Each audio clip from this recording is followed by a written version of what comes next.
Oh, what a day! What a lovely day! Welcome to Flat Earth Debate. I'm your host, Nathan Oakley, and if you're new to this channel, or you've not done so already, be sure to subscribe and hit the bell notification icon to keep up to date with the Flat Earth Debate. If you would like to support this channel, there is a super chat that runs alongside the show while it's live, and a link in the info box below the video once it's rendered. But most importantly, if you would like to join the discussion, simply mute the page you are currently watching, then click the link in the info box below this video to join the discussion and express your views on the shape of the Earth. If you do join, please don't swear. If you do, you'll be ejected, and if you are, please don't try to rejoin the stream using sock accounts. You'll be warmly welcome back on the next stream. Please also share the show. Sharing the show increases the live audience, of course, and this in turn increases the chances of a more diverse panel. So please share the show. And one last time, if you're new to the channel or you've not done so already, be sure to subscribe and hit the bell notification icon to keep up to date with the Flat Earth Debate. Now we are joined by Arwin, Sleeping Warrior, and Nummy Num. How are you all doing, gentlemen? Hola. Hola. Hello. Good afternoon. What's that really ugly icon doing? I thought you said you were going to swap it for us. Well, I said I'd think about it. He did say think about it. You. No, I like it. It's cute. I like it now. I know the backstory to it. Yeah. There's not much backstory. It's just something I was fascinated with at the time that I created my YouTube account. Oh, well, thanks for thinking about it. It was really helpful, that was. Very handy. Does it hurt your feelings? Is it what, sorry? I said, does it hurt your feelings? No, I don't get hurt feelings. Okay, that's good. Only ballers get hurt feelings, and I eat Globers for my breakfast. Right, let's get the show on the road then. Yesterday we had a bit of a fallout with one particular guy over these gyroscopic machines to measure tilt all the attitudes of a plane, and since then one particular guy's gone away, had a look at it, and come back with some information. And I think what I'll do is I'll pass to Nummy Num, but before I pass to Nummy Num, I'll conclude with what their position was at the end of yesterday's show. Yesterday's show, the end of it was basically, they're adjusting for gravity, man. So the center of the Earth caused by gravitational pulls, and the pendulous veins was the ones that was doing it. Oh. So, Nummy Num, you want to present and show us what happened after yesterday? Sure, yeah, well, I'll just explain. I looked up the original patent. Sorry, I just woke up, so you're going to have to let me gain some altitude here as I go along. But yeah, I read the original patent for the pendulous veins, published originally submitted in 1941. And basically what it says is that the pendulous veins are specifically for compensating for precessions that are caused due to the centrifugal force during turns. And the in this explanation, it says that each gyroscope has to be specifically calibrated for each specific aircraft that it's put in based on its rate of speed and its angle of turn. So the pendulous veins are not like a generalized compensatory mechanism to adjust for the gravitational vector. They're specifically designed just to be like a turning compensation mechanism, and it's stated in no uncertain terms in this patent. So this is the document that was written by presumably the guy, or it was written probably with the help of an attorney, but written by the guy who invented the pendulous veins, and is a total explanation of their exactly like what motivated him to invent them, how they work, and yeah, their purpose. And so I can put a link in the Sleeping Warrior just did that. Oh, okay. Yeah. But let's just clarify that a little bit more. The pendulous vanes are there to compensate for basically possible frictions and instabilities due to the centrifugal, or the centrifuge. Basically, the mechanical deviations. It's not there. It doesn't have anything to do with the orientation, with any outside influence. It's a mechanical stabilizer. That is literally what it is. A mechanical stabilizer. All that thing that Rumpus came onto with is complete fiction. Arwin, I just want to welcome Mark and Brenda. How are you both doing? Good to have you both. Guten Abend. Hello, Mark and Brenda. Guten Abend. Thank you. Can't wait to hear some good news. Yeah, so I could here. I'm just. I just woke up, but I'm just trying to find. There's this one part where he basically towards the bottom of the summarizes. Okay, yeah, he says, my invention may be analyzed in the following manner. Owing to the tilt of the rotor axis, the angular momentum of the gyroscope has a small component in the direction of the fore and aft axis, the magnitude of which is proportional to the sine of the angle of tilt to the rotor axis in the vertical plane between the fore and aft axis of the vehicle. Sorry, can you, whoever's breathing down their mic, can you just go on mute? Oh, sorry, that's me. When the craft is turning, the erection devices are acted upon by centrifugal forces, and therefore cause a torque to be applied to the gyroscope about its transverse axis. This torque processes the horizontal component of the angular momentum of the gyroscope in azimuth. At some particular rate of turn, the torque is of the proper value to orient the horizontal component at the same rate as the rate of the turn of the vehicle. So this is the important part, which is that he's saying at some particular rate of turn, the torque is of the proper value to orient the horizontal component at the same rate as the turn of the vehicle. So these devices have to be specifically calibrated for each aircraft. It goes on to say in this patent that, you know, it's not just like the pendulous vanes have a general effect and they're just sort of a standardized part of a gyroscope that works regardless of the particular aircraft. Like the pendulous vanes have to be fine-tuned to the particular rate of the turn that the aircraft makes, because they basically, like, you know, each aircraft tends to just have standardized turning maneuvers based on the specific features of that, like, you know, size, weight, and size of the transverse axis. Anyways, here, I'll just finish reading this. Okay, yeah, at some particular rate of turn, the torque is of the proper value to orient the horizontal component at the same rate as the turn of the vehicle, whereby during the turning movement, the rotor axis maintains its initial position relative to the vehicle, although continually orienting its position in azimuth.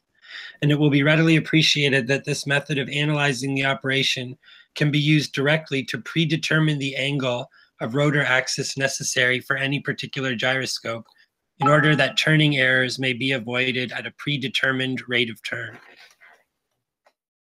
Tommy, would you do me a favor? Would you present your screen and show that document and show where you're reading from? Because it's all right reading it, but without evidence to prove that you're reading I've done it. I've had it on screen. I've had it. You're going to see the link, though. Shoot. No, don't worry about the link. No, don't worry about that. But I've already shown it to me. It's been on screen, so don't worry. It's been on screen. I'm sharing? I've done it. It's been done. While you were talking, it was on screen. Okay. Can you see? Is Lemmy saying that inside of the box for the gyroscope on a plane, there's actually electronics in there other than well as a gyroscope? No. He's saying pendulous vanes are a torque correction system that stops the torque from giving a false reading on the gyroscope, on the attitude indicator. It's basically like when they spin up the gyroscope, right?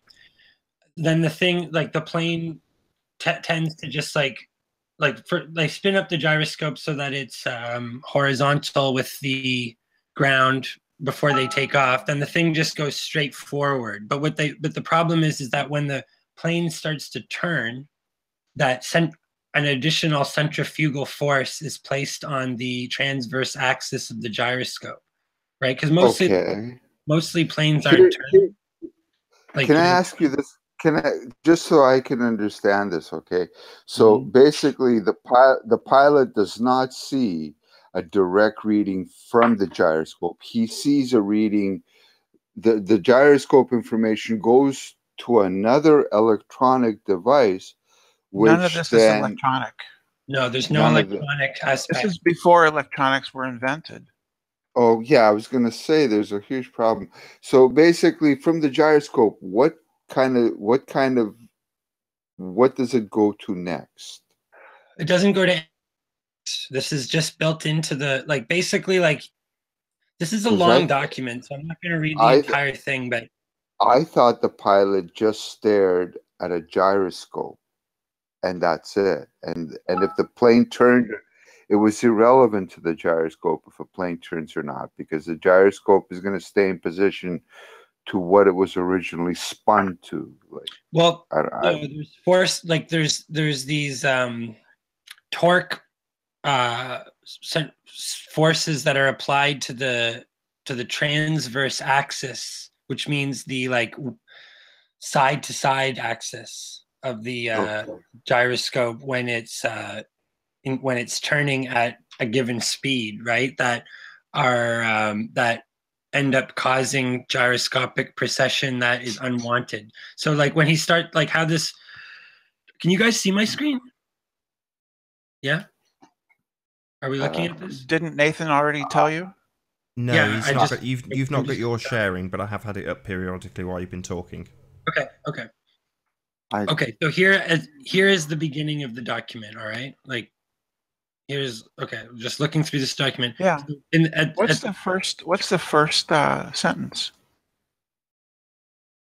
The invention relates to gyroscopes designed to indicate the true vertical or the true horizon, which are generally known in the art as gyroverticals or gyroscopic artificial horizons. But down here he's describing what the motivation. Here, I'm just going to read this out. True vertical.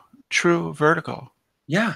Yeah, that's the direction of gravity. Yeah, I know, but I'm saying that he describes the pendulous veins, before they invented pendulous veins. Gravity, it's right there in the first sentence. It talks about gravity. Obviously, there's a component of vertical direction. True vertical gravity, Brenda. Yes. On what basis is that? It's the direction that gravity is indicating. It's the direction. Where does it say gravity? Things will fall. Yeah, that's fine, Brenda. Wait. When we talk about true north, that's contrasting to magnetic north, which you guys claim is the actual pole.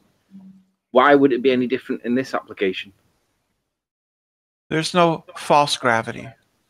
True north doesn't sound like it's a reference to gravitational north. There was no mention of the word gravity. They were talking about the vertical axis. No, he does mention the word gravity. Where?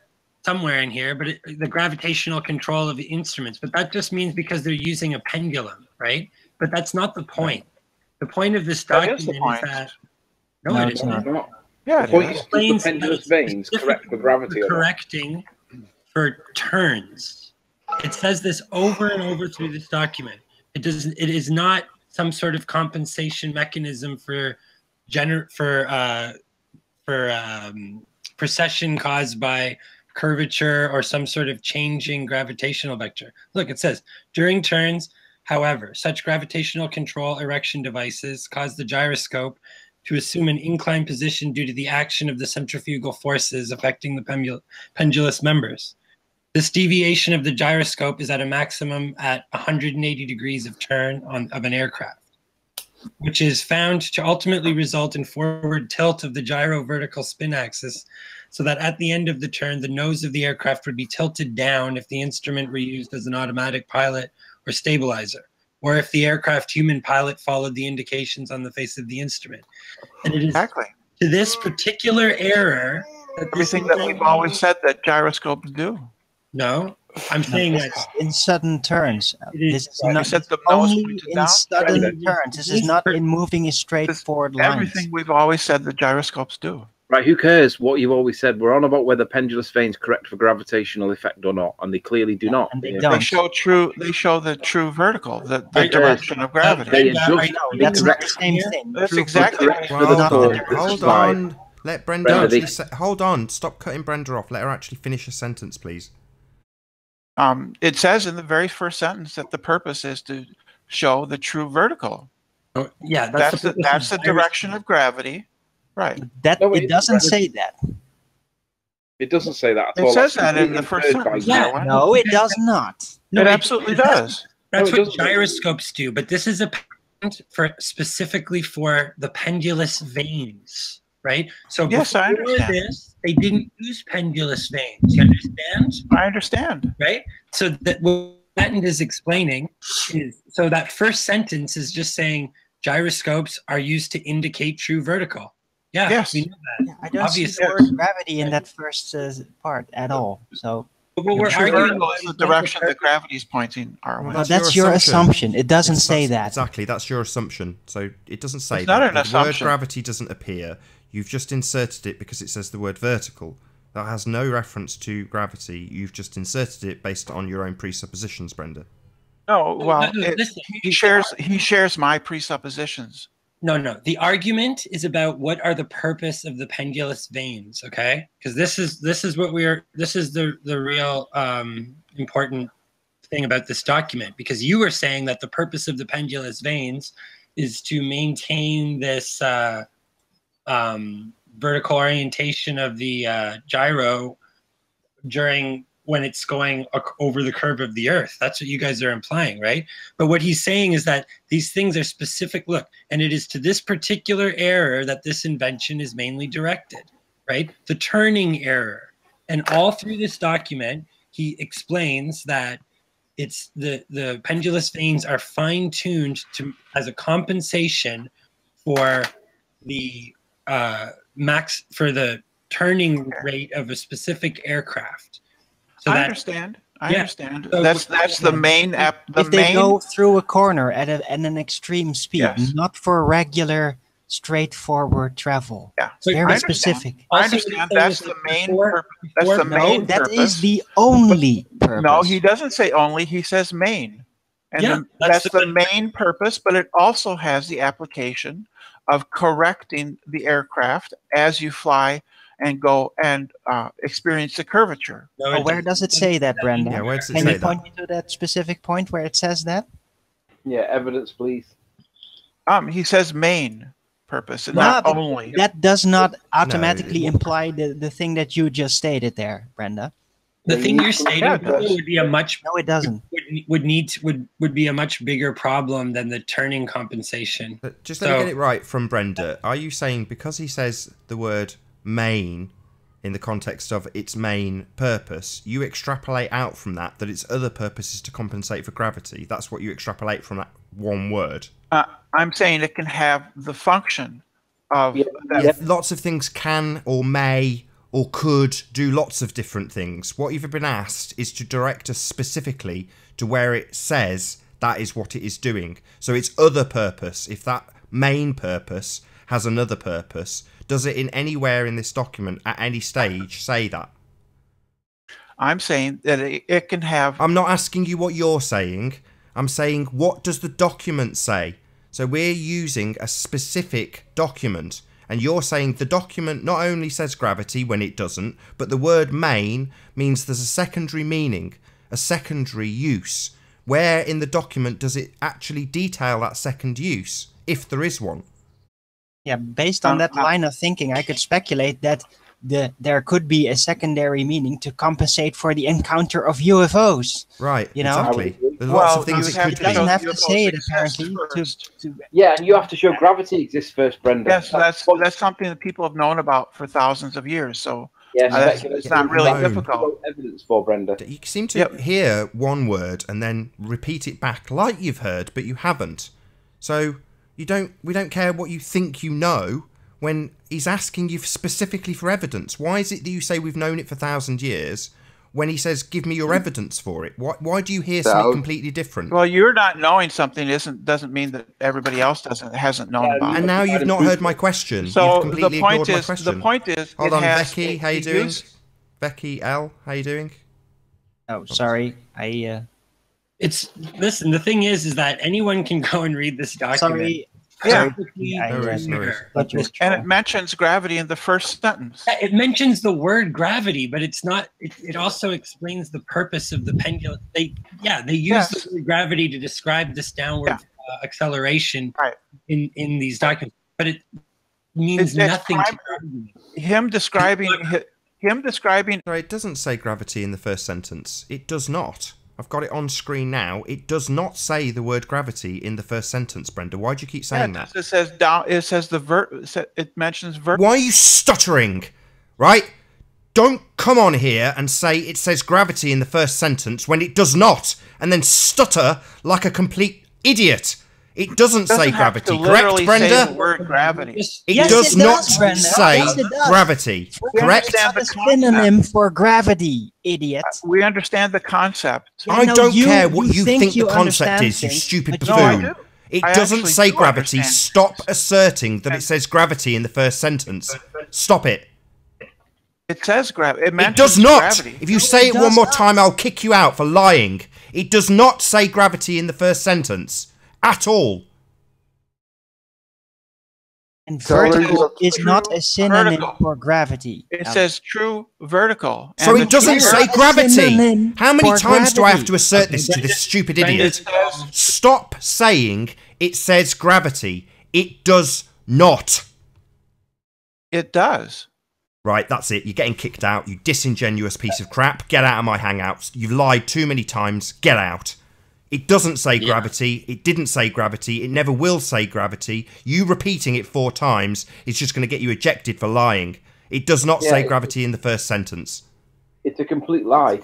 Total lie. She lied repeatedly. It's kind of late to bitch her out after you already booted her. She doesn't hear any of this. No, she doesn't need to be, mate. She's indoctrinated. She's delusional. She thinks that vertical means gravity. It doesn't. It's ridiculous. She hears evidence and then tells us about how long somebody has held a belief for. It's unbelievable. She literally transposes the words that are being said into the words that she wants to hear. It's incredible. Next time you see her, only Satanists use words like hidden meanings. And clearly she's been indoctrinated just into what philosophy is clearly stated.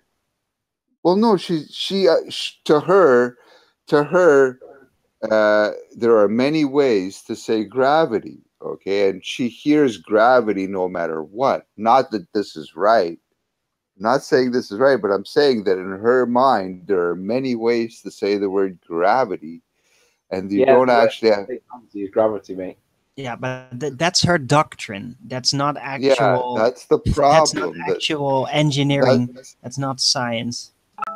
The point is that I'm just going to tell you, like this I read this document very carefully. I spent like an hour making sure that I wish I could see the document.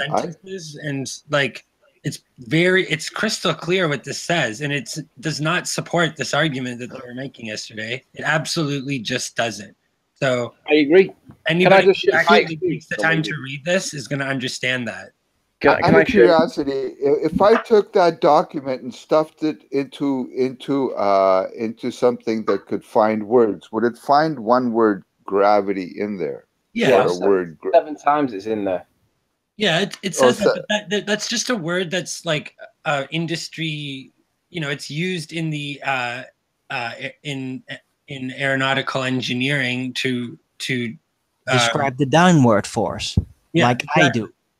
So it's just a matter of convention. It's not like a treatise on the theory of gravity. That's just a convention of it just means engineering. Regardless, it doesn't matter just because what Brenda's like, it says the word gravity, so therefore no. He explained he's like there used to be gyroscopes without pendulous vanes. What they found is that they had problems with maintaining keeping up with that the thing would they process. would destabilize their angle if there were sudden abrupt turns in aircraft. Synchronized turns. We're applying a centrifugal force that was causing precession, right? Yes, so he's exactly. like, so we it's need to only make with abrupt turns. It's not when you travel in a straight line. Yeah. Not due to the gravitational, not to moving over the ball. It's only in abrupt turns, very specifically noted. Yeah, because basically they had a specific problem that they were addressing with the pendulous vanes. It's crystal clear in the document. They're like, we had this problem. Passenger jet would not require this stuff, would it? This is all stuff for like fighter jets that you guys are all discussing. No. Correct? No, and even regular old-fashioned aircraft that could do loop-the-loops, they would also suffer that effect. Well, a passenger jet can't do a loop-the-loop. No, but like the double-decker, the old-fashioned propeller aircraft, they could make pretty abrupt turns. It was dangerous for those aircraft. They wouldn't do it supersonically, but it still would have that type of effect, destabilizing. Okay. Numi, can I just tell you the results of the conversation that I had with a flat earther that I don't necessarily trust him, but I actually give him some time. Mm-hmm. I spoke with him about this document, and I took him through exactly what you just said.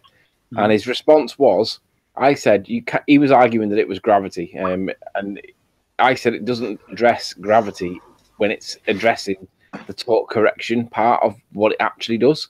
Yeah. And this is what I actually said, quote, you cannot argue it's gravity if it is in fact a torque correction device. And then he said, in response, I don't care if it mentions gravity, it still corrects for it. And my response to that comment was, that right there is the delusion. It does not do what you want it to do. You are deluded with scientism, deceived by the Rumpus et al. So basically, they really, really, really, really want it to be a gravity correction device, but it specifically states that it's a torque correction device, and it doesn't do anything to do with gravity. So ultimately, he rejected what was under his nose, and he really, really, really wanted it to be, so he dismissed it, and he still claims it corrects for it, even though it doesn't address it. So I agree with you. It does not do the gravitational correction that it's claimed it does. It corrects for a torque that is applied when high-speed momentum is applied to the gimbal itself. Yeah. Well, the reason that they're saying gravity is because they're using a pendulous means pendulum, right? So it's basically kind of like a plumb bob. Like they have a thing that's freely hanging in space. So like, anything freely hanging in space, it's going to maintain a downward direction. You know what I mean? Like if I hang a plumb bob off of a 2x4 and then I start tilting the 2x4, the plumb bob's still going to always be wanting to point down, right? It's like that. But they're just using gravity by my definition, just the downward constant of gravity, not gravitational pull, not all that science fiction nonsense, just the original engineering concept. Right. And that's also one of the reasons why I don't want to abandon the word gravity, because it was actually used. It is real. It is used in engineering. Yeah. Well, that's a separate argument, right? I'm just saying that in engineering, it's a convention to refer to this downward direction phenomenon as gravity. But there's a separate argument to be had about the word gravity, and I don't agree with what you're saying. But that's okay. It doesn't matter. We can call it gravity. I mean, that's what they call it in this document. So that's what we're going to have to work with. But the thing that they're saying is that the device makes use of gravity to compensate for the torque. It's not that they use some device to compensate for gravity. It's making use of this downward force in order to compensate for these Mr. Electric Stupidity cause precession on the gyroscope. But hold on 1 second, Numi. Can I just say hello to our new? By the way, can I ask a question? Hello, Mr. My question would be, hold on, guys. When we get a new guest, I just need to say hello. Sorry. Hello, hi, Miss Electric. How you doing?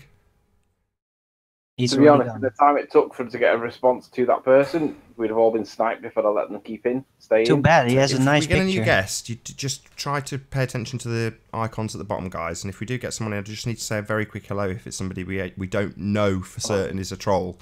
It's worth being risked. It's worth being sniped and just starting another one. It's 5 minutes work, but I'd rather have new guests.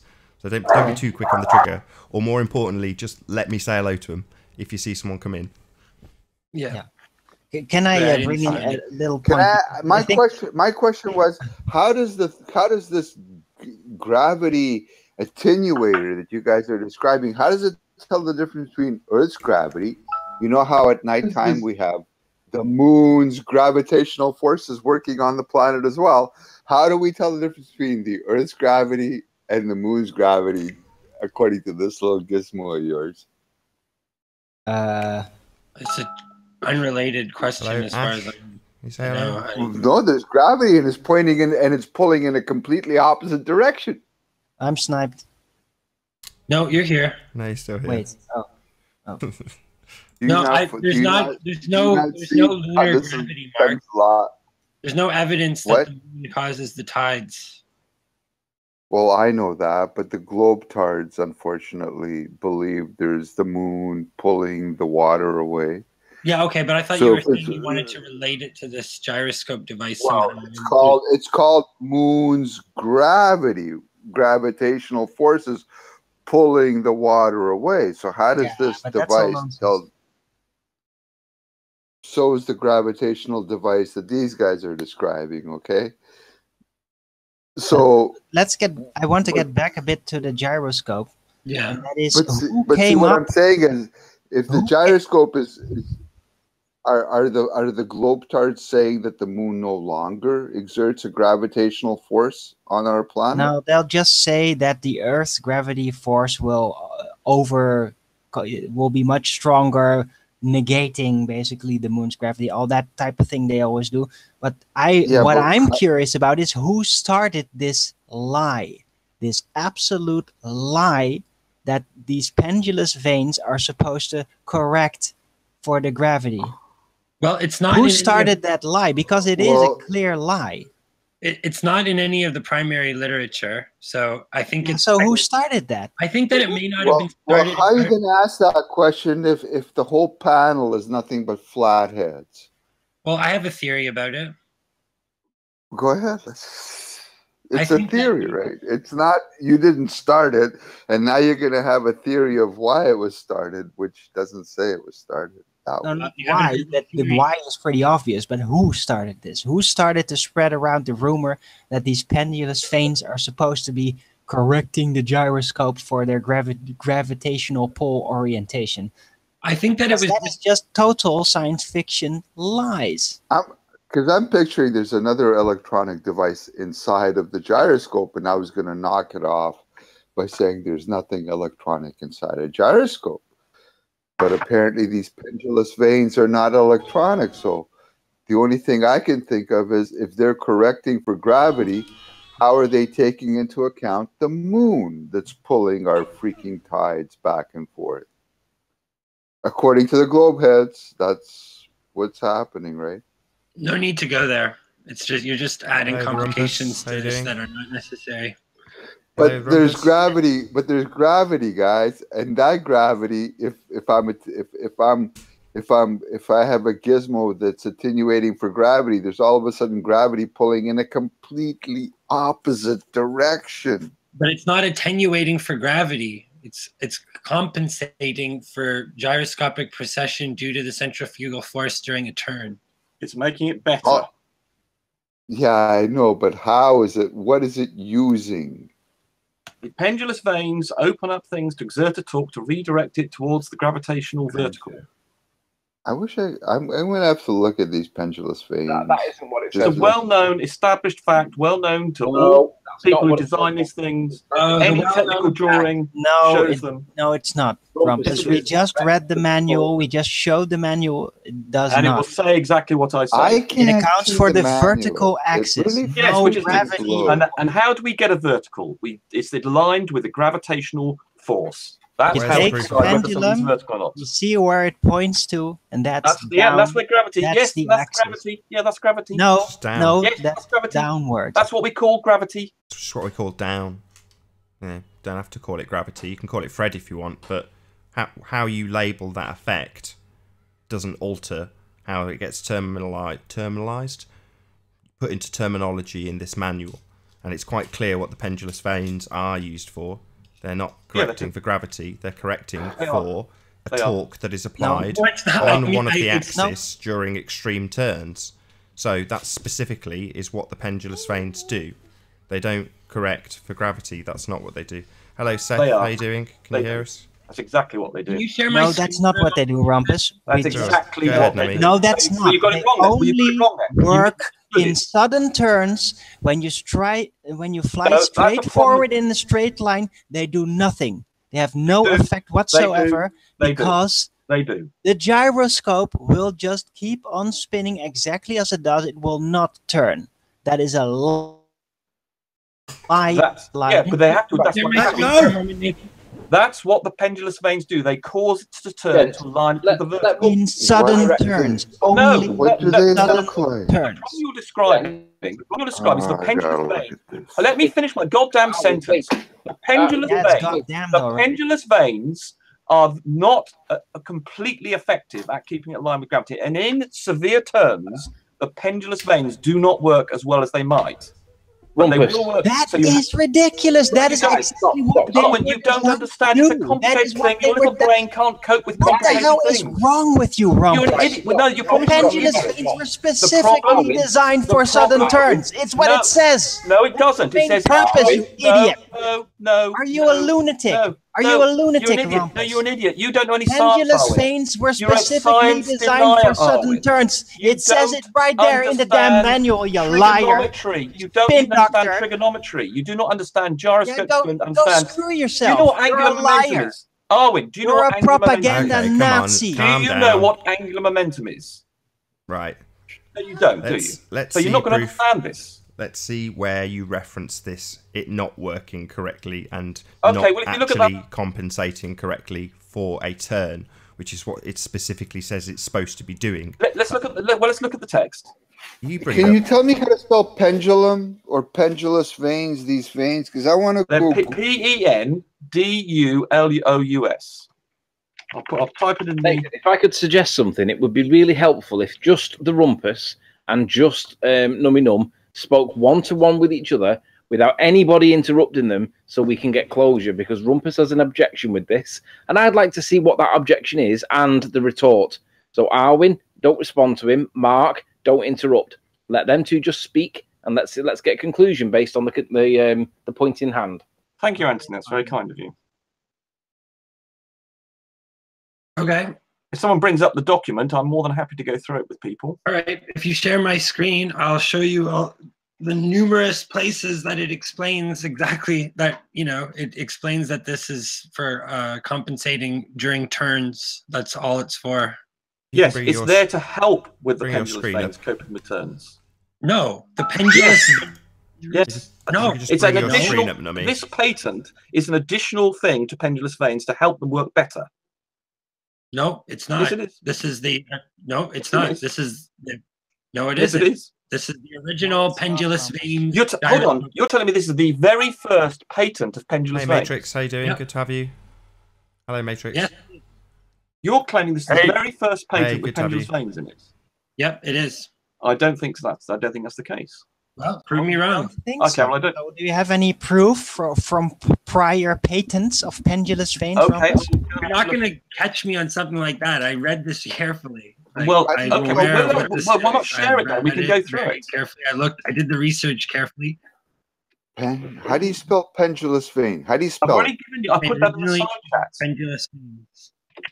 I got booted for some reason. I don't know squat. You just got. Yeah, that could have been me. Yeah, sorry. No, you just dropped.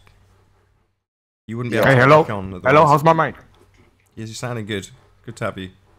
Right. If you can, guys, just let Nummy and Rumpus just have this. Can I say something real quick? Your problem is you're operating under the assumption that this is not the original patent for the first pendulous vanes. That's correct. That's your mistake. That's what you don't understand. That's leading you astray here. Spell these vanes. What you don't understand is that this is explaining that this document explains. No, I had a brief look at it. It does not like that. It's describing how it's trying to assist the pendulous vanes to do their job. No, it doesn't say that. During turns. Well, can we share this? Are we sharing it? Are we sharing this thing yet? There's no way that you're going to get that out of this document. I read it very carefully. It mentions 50 times. Well, let's read it. Let's have the document on screen and we can read it. All right, I have the document on screen. No, you haven't. You're not sharing. I can see you. I can see your avatar. Okay, hold on. Hey, Rumpus. Hello, whoever this is. Matrix. Hello, Matrix. I don't know you. Can I ask you something? Quickly, yes, while we're getting the document on screen. It's been 3 years this debate has been going on. Yes. Do you think it's fair for you to keep quoting NASA? I mean, there's plenty of videos, you know, plenty of documentaries, this conversation has been going on for a while. You're either a brilliant actor or you're completely full of shit. What's the question? Or probably Are you an actor? No. What is going on? I've no idea. I don't know what your question is. I'm asking you up front. Are you an actor? Are you acting? Are you okay? No, I'm telling you reality. I'm telling you about reality. Your question. Hold on, guys. Hold on, Matrix. Hold on, Nummy. Hold on, everybody. Right. So let's just hold the shill accusations till later. So yeah, I get you asking if it's an actor. Fine, that's a fair enough question. Just keep it for now till we get past this pendulous vein stuff, please. Yeah, Hollywood actors are not. Arwin, that includes you. Arwin, just let Nummy and Rumpus just go at it for a few minutes. Okay, got the document. Good. Okay. So during turns, however, such. Right, let's go to the start. Should we go to the start? Can we go to the start of this document, please? I'm near. No, the very start. The very start, please. Right. So let's just go through this slowly. This invention relates to gyroscopes. So in other words, it's referring to the fact these gyroscopes already exist. Okay, designed to be used to indicate. So in other words, it's referring to gyroscopes that have been designed to be used. Hold on, can I not read this, please? No. Do you not stop every 3 words, though? It's really just too much. Well, I'm sorry. Okay, well, I apologize for my inabilities. This invention relates to gyroscopes designed to be used to indicate the true value. So in other words, it's saying this invention he's inventing is designed to be used with gyroscopes that are trying to indicate the true vertical. Why do we have to hear your opinion? Jesus Christ. Right, which are generally known in the art as gyroverticals or gyroscopical artificial horizons. Such gyroscopes are employed not only as vision aids, but I want to say something now. If you're going to stop and comment on what it means, okay, go on then. I'm going to do it too. Okay. Okay. All right. This relates to gyroscopes that already existed. This is a particular sort of gyroscope he's referring to. Right, just let you talk, Rumpus. Now he's about a sentence in and you're interrupting him. So if you do it again, I'm just going to kick you out. Me. Okay, just kick me because I got interrupted, but I only got what 20 seconds there before I got stopped and I gave way. So I'm just making an irrelevant. You're not letting me get a word in. You're stopping and telling us please don't. letting me say anything. I wanted to ask him if he could provide proof for a patent before this version because he never really got to it. He was just obfuscating. This is a little bit sad. Yeah, you claim that this wasn't the original patent I've kicked out. He can't keep his mouth shut while you're talking. You got one sentence and then he started talking over you. Yeah, that's what the Rumpus does. Man, is he ever good at it? You are very good at talking over people and being obnoxious, I have to say. You deserve some kind of special recognition for your abilities in obfuscation and obnoxiousness. Yeah. And to get back to Matrix, all you got to do is go to any global hangout, and you'll get the exact same attitude from every single person. Mm-hmm. Yeah, but there's nobody. No, there's no. Rumpus is one of a kind, though. You have to admit. Yeah, man, this guy is exclusive. I mean, you catch him red-handed, and all he says is yeah, and he just continues like nobody prove a point. He's a master at obfuscation, but do you realize that some of them are getting paid? Asking the Rumpus if he is an actor is listen. I'm not saying it's like asking a Hollywood actor on set during a movie shoot in the movie if he's an I'm not actor. saying of course, he's not going to answer this. What I'm saying is, I think he's heavily trolling. I know by now. He's already looked at the videos. He's already looked at all of them. You cannot tell me he hasn't. Well, maybe he is not trolling. Maybe he really is. I don't think so. I don't convinced that he needs to do this. Maybe he really is religiously convinced he needs to do this. I mean, to not understand the deceit. Hello. I think he does understand, and I think he thinks a necessity. Maybe he's just afraid of. You can't. I don't think he understands it. I think he understands it very well. No, I think he understands it very well. He's a very good actor. In his opinion, in his opinion, he thinks we're lying. We're clearly lying and making stuff up. Well, then he's redefining the meaning of the word lie, because he's constantly lying and he doesn't admit it. Look at scientism. Scientism What does he says, find ridiculous about it? What is it? Is it the actual fact of that the Earth is flat? Is that what is so big to him, or is it the lie? We don't know, but can Numinum has still got. Hold on, Mark. Hold on a second. So Numinum, you've still got this highlighted bit that for some reason Rumpus didn't want you to go to. Why did you have it highlighted?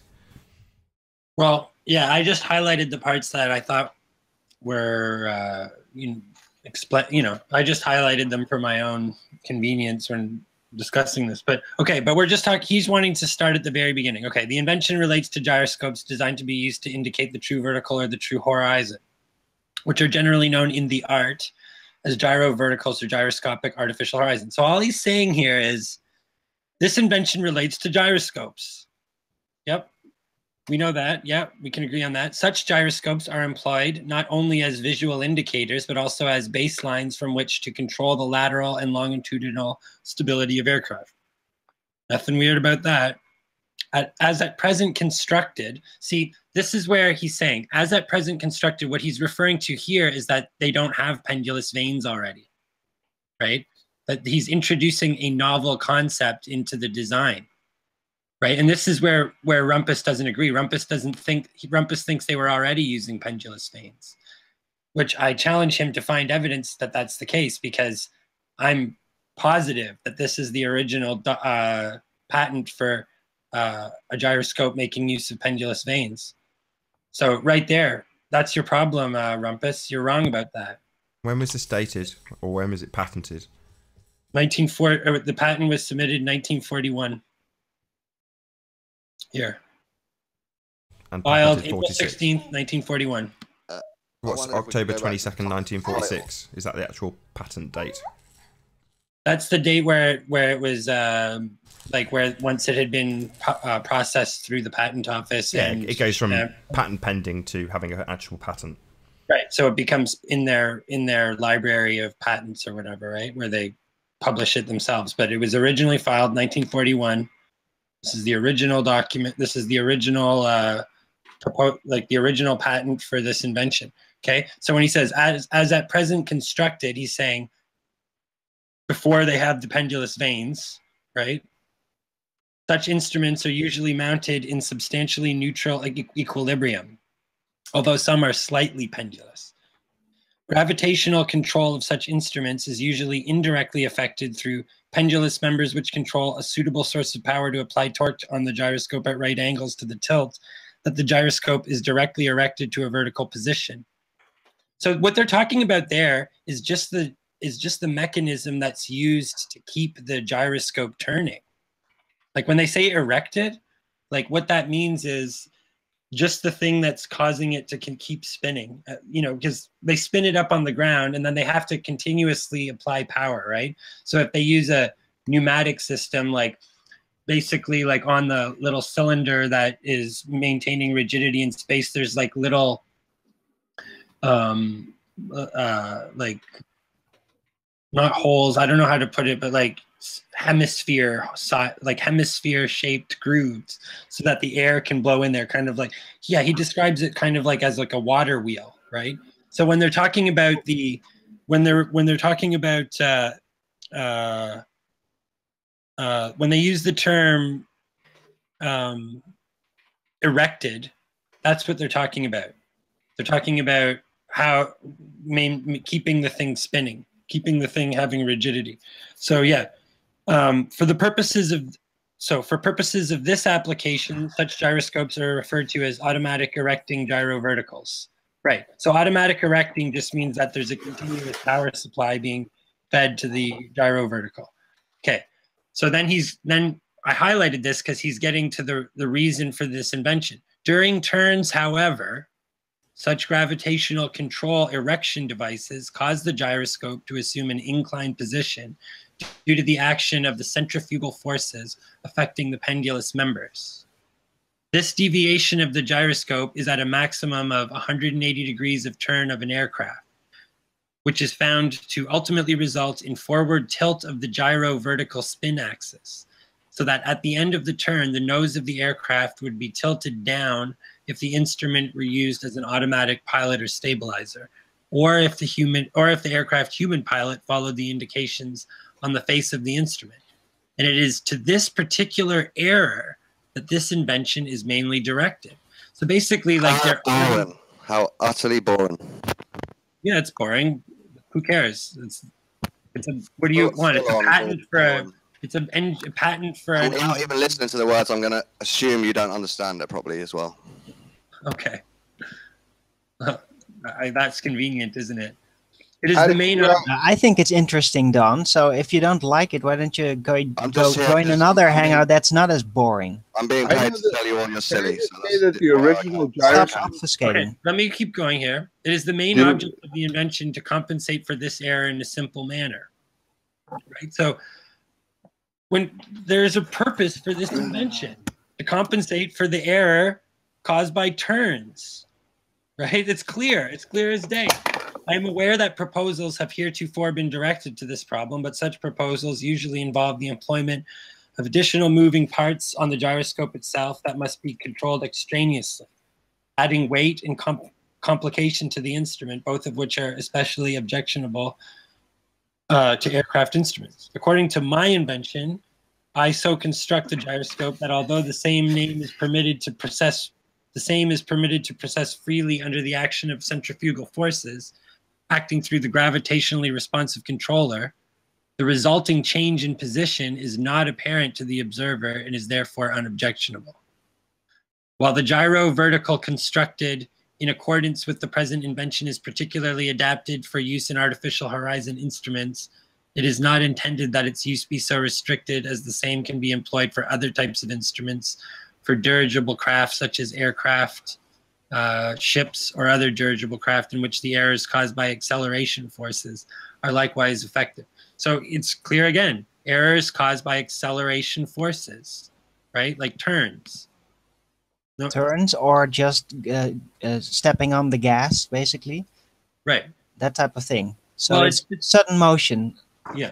One of the features of the invention resides in provision for locating the spin axis of the erecting gyro in a normal operating position, in which the same forwardly incline in the direction of its translational movement. That is, instead of the gyroscope being truly vertical, it is inclined in a plane having a fore and aft component. So anyways, I've highlighted, this is a long document. I don't think it's necessary to read every single last word of it, but I do encourage anyone in the audience who's sincerely, I think that understanding gyroscopes is like key in flat Earth. Like this is one, in essence, every time a plane flies, they're testing the shape of the Earth. Yep. And finding it to be flat. So you have to, but it's really actually quite important to understand the fine details of how these devices work, and the history of how they've developed and all of that is very interesting. Can I just round out, Nummy, with just one? I don't think it's boring at all, by the way. Sorry, Arwin, I just want to round out with 1 point. So I think it might have even been you that brought this up, Arwin. You said, who is responsible for making up this lie that pendulous vanes account for gravity? And no offence, the who is far less important to me than the why. And the why, somebody would co-opt this piece of technology to make people believe that it's compensating for gravity, is because gyroscopes prove we live on a flat plane. Yeah. Absolutely. Well, I think that it may have been to compensate for like I think it, if you don't really study the question carefully, it's easy to think that pendulous vanes might be for the purpose that people like the Rumpus are saying. Like if you're not careful, if you already assume, if you just assume you live on a spinning ball Earth, it's easy enough to just sort of like let yourself be comfortable with this idea, right? And so it kind of just prevents cognitive dissonance from occurring. So I think that maybe people, because it's not really like obvious what these things would do to the average person who's not involved in aircraft design, like it may have just, just to be generous to the opposition, it may have just sort of evolved as a just an error of judgment that became popular, right? Like just like a lot of people think like most people consider talk about gravity as a force. They have no idea that contemporary physicists are treating gravity as the curvature of space-time, right? That's just above their pay grade. So they're like, yeah, gravity's a force. So even though Newton didn't describe gravity as a force either. So it's like gravity has actually never really explicitly been defined as a force in any physics theory, but yet people just people just treat it as such. So it's like originally they used it as a law. They didn't even treat it as a force because they couldn't prove it's force. But the concept works, so technically it is a law. Right. Yeah. So I'm just saying though that it's kind of like misunderstandings and misconceptions that make their way into sort of popular awareness. Although I think most average people aren't aware of pendulous veins, right? Well, they will now if they watch this hangout. Yeah. Yeah. Well, I'm very glad that this misunderstanding or obfuscation or downright lie, whatever you want to call it, is now out of the way. And by the way, the document is, it's big. It's big document. But as you were reading and I was looking through it, it's surprisingly clarifying. It's very clarifying. It is not very complicated at all. And I find it very typical that Rumpus would start to read it and then mid-sentence certainly start to insert other things as to what that was supposed to mean, while everything about it is perfectly clarified within the document. Actually, I'm going to take this opportunity to do a quick link, as we've got exactly an hour left on this live stream, so I hope you're all enjoying the debate thus far. If you're new to the channel, be sure to subscribe and hit the bell notification icon to keep up to date with the Flat Earth debate. If you would like to support this channel, there is a super chat that runs alongside the show while it's live, and a link in the info box below the video once it's rendered. Most importantly though, if you'd like to join the discussion, simply mute the page you are currently watching, then click the link in the info box to join the discussion and express your views on the shape of the Earth. If you do join, please don't swear. If you do, you'll be ejected, and if you are, please don't try to rejoin the stream using sock accounts. You'll be warmly welcome back on the next stream. Massive thanks to all who've shared the show already. If you've not done so already, please do share the show, as it does increase the live audience, of course, but this in turn increases the chances of a more diverse panel. That is if they don't get kicked immediately for not getting a chance to get a word in edgeways, but keep trying if you have been trying up until now. As I say, there is about an hour left on this live broadcast.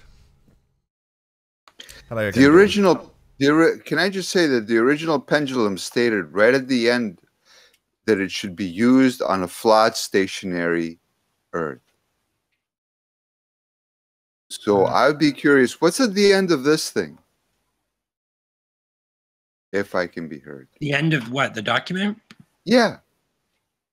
Well, this document is a patent, so it's kind of a... Oh, it's a patent. Yeah, but... Well, so was the original... Oh, okay, because... Basically, at the end, though, what it is it's a list of the... Yeah, that would be useless. It's a list... Okay. No, because the owner's manual for the original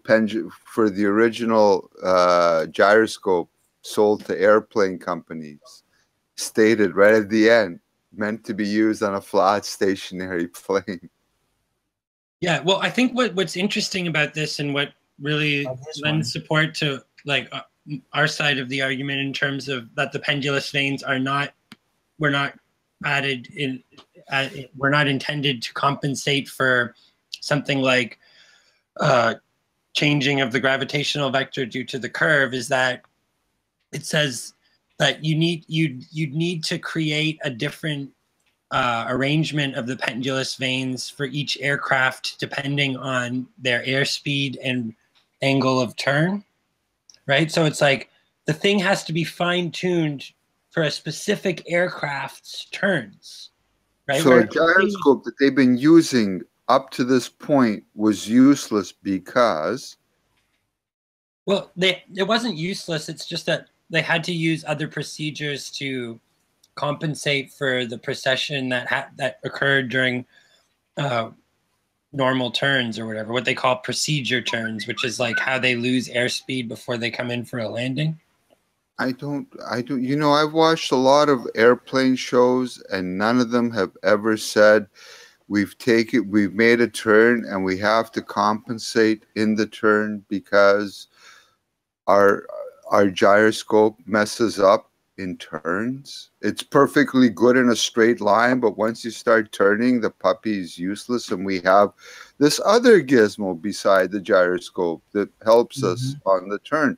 I've never seen another gizmo beside the gyroscope, so now they're obviously including it into the gyroscope. But well, the pendulous vanes were pretty much industrially applied since 41, obviously. So yeah, we wouldn't have. That's like before, television no era. way. Things don't just go from being patented to being in production. But all the gyroscope was before was just a gyroscope spinning. So what else did they add to the gyroscope?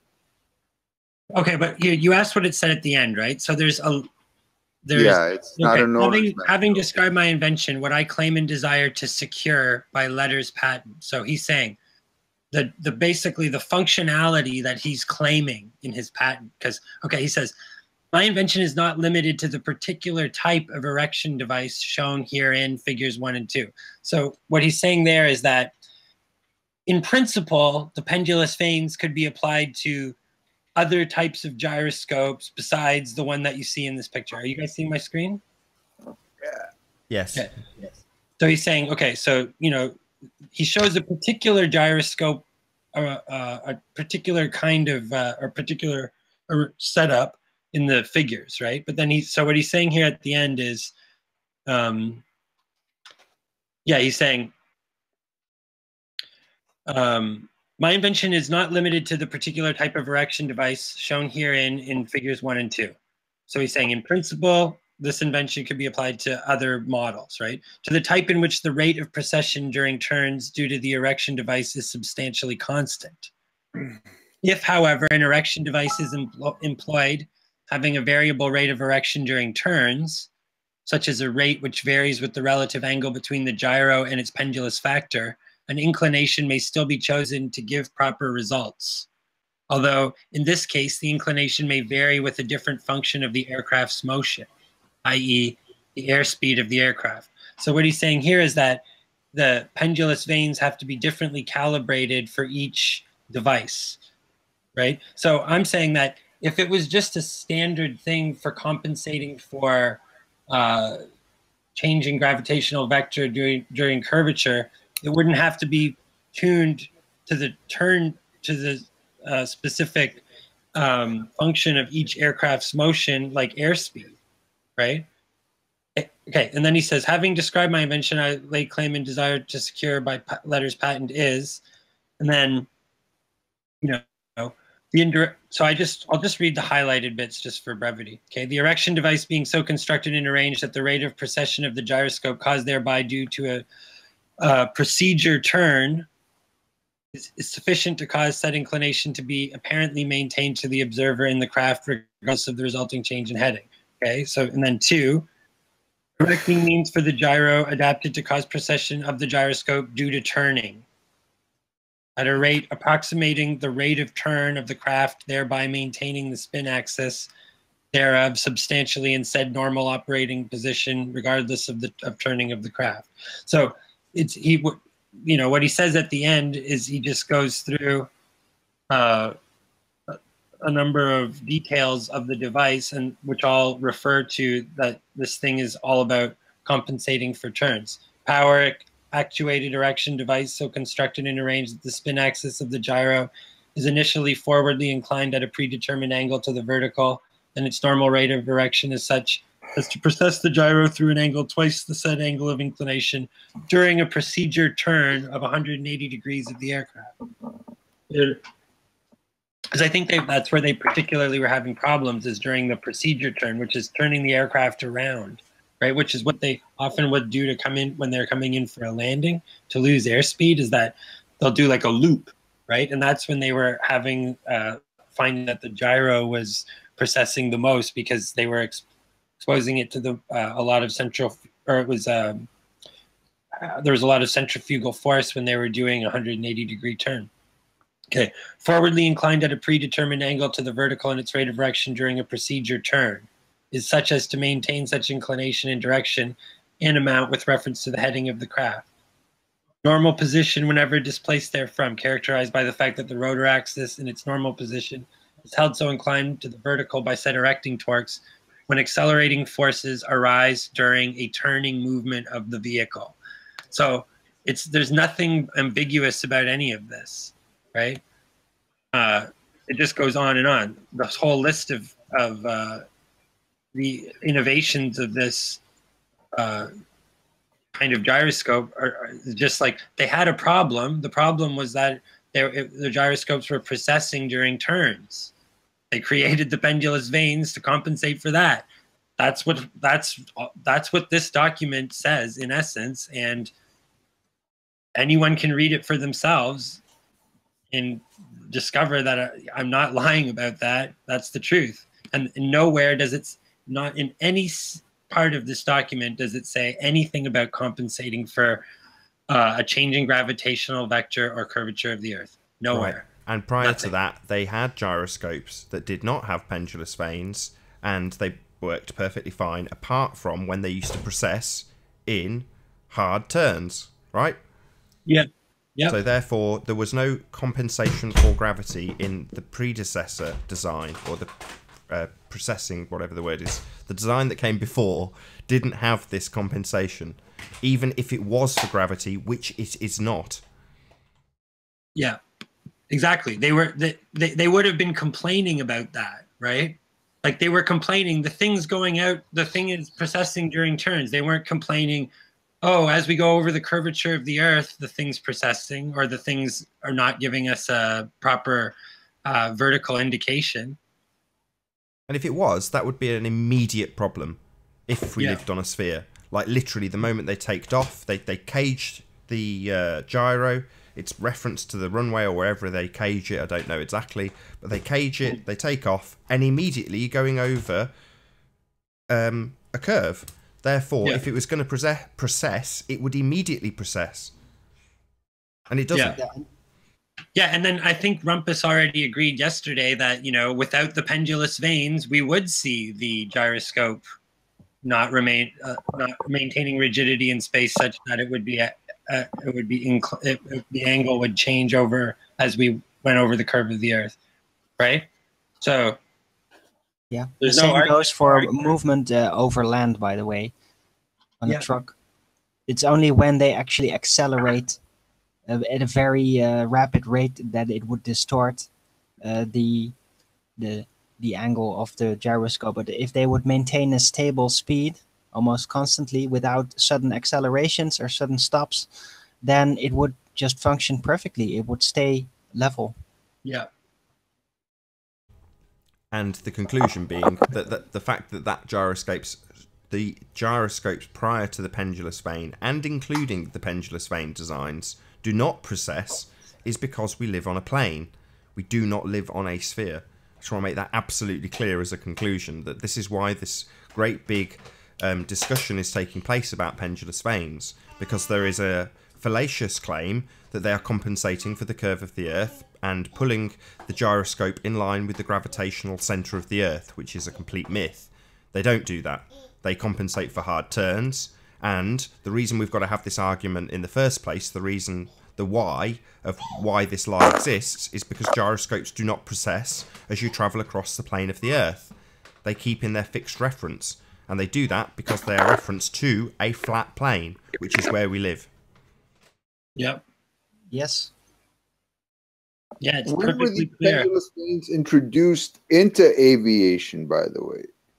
Well, this patent was filed in 1941 and published in 1946, so presumably sometime after 1941. Gotcha. Sure. Around the time that the jet aircraft why is it that the same manufacturer of the gyroscope that introduced these pendulous vanes decided to put at the end of his owner's manual that his piece of equipment should only be used on a flat stationary plane? I don't know what you're talking about exactly. Okay, well, the owners of the makers of the gyroscope that gave the gyroscope to various airplane companies, one flat earther decided to read the owner's manual for it and found that at the end of it, it states, I wish I had the video. I could find the video. If you give me your email address, I can email you the video once I find it. Okay, sorry. Yeah, I get what you're saying. I just wasn't clear to me what you were referring. Like, I thought you were, wasn't sure if you were referring to the patent or not. But No. I think I know what you. I'm saying that there's a video out there of a guy who decided to look at a gyroscope manual, and he found that at the end of it, it stated that it's to be used on a flat stationary plane. Well, that would make sense. I mean, since we live on a flat stationary plane. No, I'm not arguing that. Yeah, I know you're not. I'm just saying that, I guess maybe he was just it's a little Being joke honest. or something. Being honest. Probably. Just being honest. In the owner's manual for a gyroscope. Can you dig that out, Mark? Can you see if you can find that? Because it'd be great if we could actually link it in the description, or at least play a section of it or something. But if you can just forage for it for 5 minutes, that'd be brilliant. Let's see what I can find. Brilliant, thank you.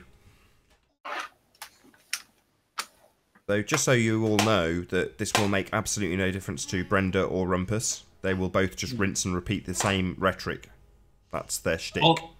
Sure, although I do think that Rumpus is going to have to concede that this is the original patent for a pendulous vane gyroscope, because he claimed that it isn't, right? And it is. Like, I made sure that that was the case before I said that. So he's saying, oh no, they already had pendulous vanes. This is for doing something else. Like, so he's getting it wrong, right?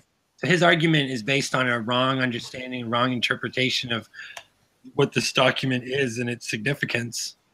But I could transpose the word document for any single piece of obvious and observable fact that we see in our everyday life, and Rumpus would be wrong about that also, because he'd have the presupposition he lives on a sphere and would doggedly assert that regardless of what was shown to him. Mm-hmm. Yeah, but I think as a matter of fact that he's going to have, he'll probably be forced to concede at some point that that this is the original patent for a pendulous vane. It's innovation of the gyroscope. Thank you for doing that, Numi. I know it's taken a while, good solid hour of battling through, but glad to get it all out there. It's good that you've done this research.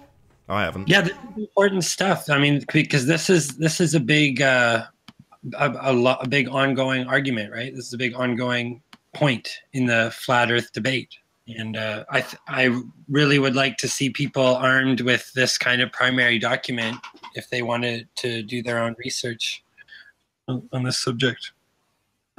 Absolutely. Hey, and this is all about engineering. This is actually about applied technology, real, measurable, tested things, not some theory.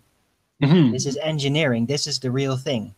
Yeah, this is the guy who invented it, explaining why he invented it and how it works, right? So you notice that the Globers, what they want to do is go on, aviation chat boards and cherry pick some erroneous explanation by some random person as to what the function of pendulous vanes do. What they don't want to do is look up the patents, look up the primary documents to back their argument. They just want to find, whatever.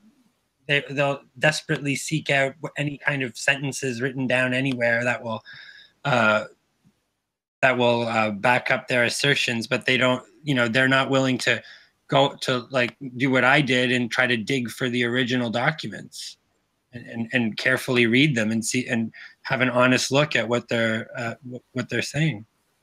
Okay, I'm reading, by the way, in chat that Paul Voigt claims that there's a 9038 Sperry gyro horizon that uses pendulous vanes, but that's very interesting. I'd like to see some link of that, perhaps. So maybe he can provide it.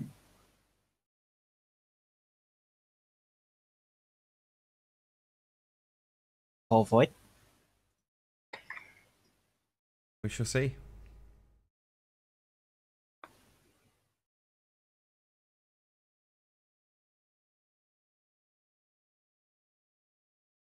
But who knows? Maybe it was 1938. It's still, yeah. If that is so, if it existed even earlier, then I'd like to see the technical manual of that. See the patent description of that, and I'll bet you it's gonna say pretty much the same thing. Well, this is also Sperry, so I don't know. Seems like it's an original. As far as I could tell, this was the original patent for the use of pendulous vanes, for the that innovation on a gyroscope. Maybe this was a perfected system, and there was an earlier, less accurate system that they patented, and this is just the perfected version. Okay. Yeah, maybe. I'd like to see the documents, and then we can decide. But in any case, regardless, it clearly explains the purpose of the pendulous vanes, which is to, it says it dozens of times throughout this document that it's for compensating for these turns. And that it's, like I say, if it was just for some sort of generalized gravitational vector adjustment, it wouldn't have to be fine-tuned for the airspeed and turning rate of specific aircraft. Yep. It won't. Oh, by the way, guys, happy 420. Didi.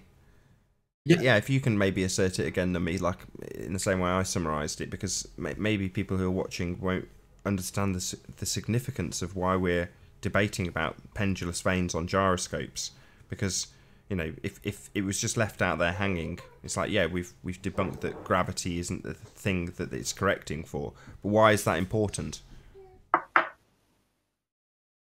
Right. Well, it's important because gyroscopes, should be a means of measuring the curvature of the Earth. Or actually, in fact, gyroscopes were created as a means of measuring the curvature of the Earth. And the fact that what's important, their function relies on rigidity in space, and the erector mechanism maintaining rigidity in space in order to indicate the orientation of the aircraft that that's spinning around them. So if there was a curvature of the Earth, gyroscopes would be a way that we would see it measured due to the rigidity of the gyroscope as it traveled over long distances. Yeah, and even with the pendulous vanes and why they were designed, according to the patent, you can easily conclude that constant forces like gravity, which is not a sudden thing, it's constantly there, it's always pretty much the same, it will not have any effect on the gyroscope, and that is its function, that only very sudden abrupt acceleration, abrupt applied forces might dislocate it somewhat without the pendulous vanes, but all constant forces, which is gravity, no matter the model that you use it in, a gravitational pull model or just a regular flat plane downward force gravity type model, it will not have an effect on it, and that's like a core effect, a core function of gyroscope. Yeah, totally. And I like I say, I just think it's interesting because yesterday I was saying, what I was demanding from the Rumpus throughout the debate was that he provide evidence for his claims, right? Like evidence about the function of the vein. Sorry, I haven't had a coffee yet. I'm just brain's a little slow right now. But he was all those ballers. They don't want to look at stuff like this. Like, shouldn't they be able to find stuff like this? It wasn't that difficult. What But evidence? They just avoid it like the plague. Yeah, evidence, scientific nature. It seems to be the Achilles heel. Oh, my kid climbing all over me. We're on camera so you can see what's going on. Right. So, yeah, it seems that the scientific method is the Achilles heel of the globe. Amazing. I'm going to keep saying this. It's going to become my rhetoric. But having had 2,000 years and every single person in science, according to various different people, the whole body of science being behind this theory, we've got absolutely no scientific evidence of the globe. None. Zero. Nada. It doesn't exist. Yeah. Or they choose to take, Wolfie's explanation of pendulous veins over the guy who invented pendulous veins. Right? Like they're like, oh, watch Wolfie's video. Like every time I've seen this debated, they're like, oh, go look at Wolfie's video. I'm like, why don't you go look at the patent for pendulous veins? Why aren't they citing that, right? Why are they citing some extremely biased, some openly biased guy who's, whole function of his YouTube channel is to debunk flat Earth, just making claims and who isn't referring to these kind of documents himself, right? Like, why have the ballers been avoiding looking at primary documentation for so long? Because it's proven wrong. Doesn't back their points up. Yeah. Exactly. So I'm Doesn't saying back their the flat earthers, it's like we're more willing to take like an honest, sober look at the primary documents surrounding the point of contention here. Like Benzinio? No, it's just a troll. I think they might be scared of the implications. Oh yeah, I'm sure they are. Yeah, I think so too. I think it is out of fear that they're driving. I think they realize what that the Earth is flat. I think they just cannot take the implications. Yeah. Well, it might be cognitive dissonance too, because I honestly do think like a lot of people can't handle the idea that the Earth is flat. Like it would cause them too much mental anguish to realize that they've been that. I don't think it's that complicated to realize that the Earth is flat. I think everything that surrounds it, because at that point when you realize that it's flat, man, yeah, what are the clouds? You start asking yourself these questions. What the hell do the birds do? Where do they go? How do the bees manage? And they cannot handle these implications, so they shut down.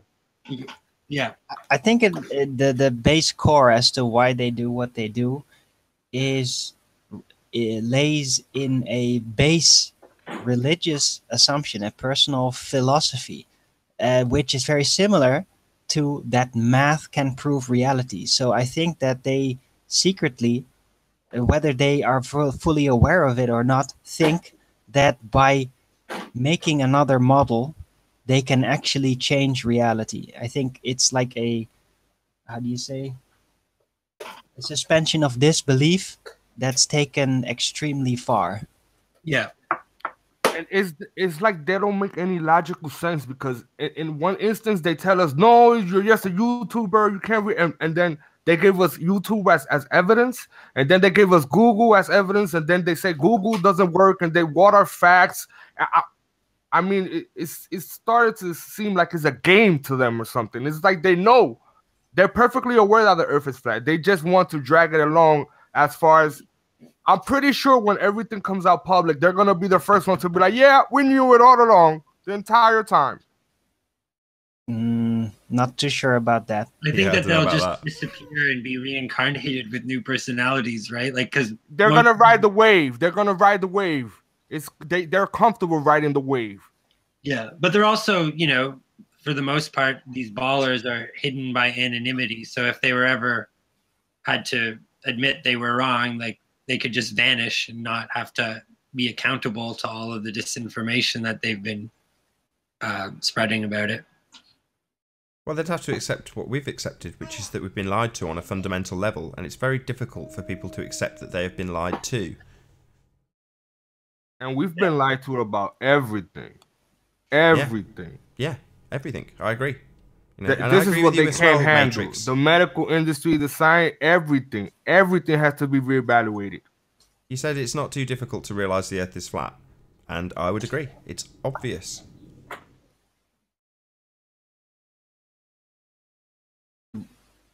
If you want to know the truth. If you can handle the truth. Yeah. Yeah. I'm starting to feel sorry for them. We are so far ahead of them. Me too. I feel sorry for them. By the time they realize what we already know, they're gonna feel like kindergarten kids. Yeah. Well, they're certainly adapting their behavior to that level. So it wasn't that long ago that I was fully a Glober, so I can still kind of relate to their position, to be honest with you. But yeah, I'm very glad to be in the know. Certainly. But what is it at the very core? You know what I want to understand it. What is it that they cannot let go? Is it the actual form of the Earth? Is it the lies? Or what is it? Well, it's mostly probably outer space and all the science fiction that has been promised to us. Basically. I think it's just the confrontation with how little reality that we really have. How little that we actually don't know, Exactly. How much, for some, we do not know me, shit. How much I don't know is a wonderful, wonderful thing. So it's a childlike wonder about the world. Now I'm a flat earther. Not knowing is more exciting. The possibility That's of what discovery. flat earth does to you. That you realize how much you don't know and how much you want to know and should know. Yeah, exactly. But that kind of comes full circle. So Numi was like, well, why is it that we are the ones looking for the primary source information? Well, that's exactly the answer, because we are looking for the truth. We want to know the nature of our reality and discount things that are wrong. Hence, we go to primary source information. And in most of this show, we've been talking about technology. Arwin summed it up a few minutes earlier. And it is technology that we're talking about, not science. So technology, yeah, great. There's technology that can lead you to the inference that the Earth is flat, and we've detailed that with the gyroscopes. They should be a great measuring tool for curvature. As you go over 1 degree of curve, you should see it in the gyro, and you don't. It stays level, and that suggests we're on a level plane. But there's lots of things that suggest we're on a level plane, and absolutely nothing that suggests we're on a sphere, beyond the mathematics and theory of philosophers and religious zealots. And refraction, of course. It's a very superficial suggestion. Shout out to Supreme Looming Non-Standard Refraction Hyena.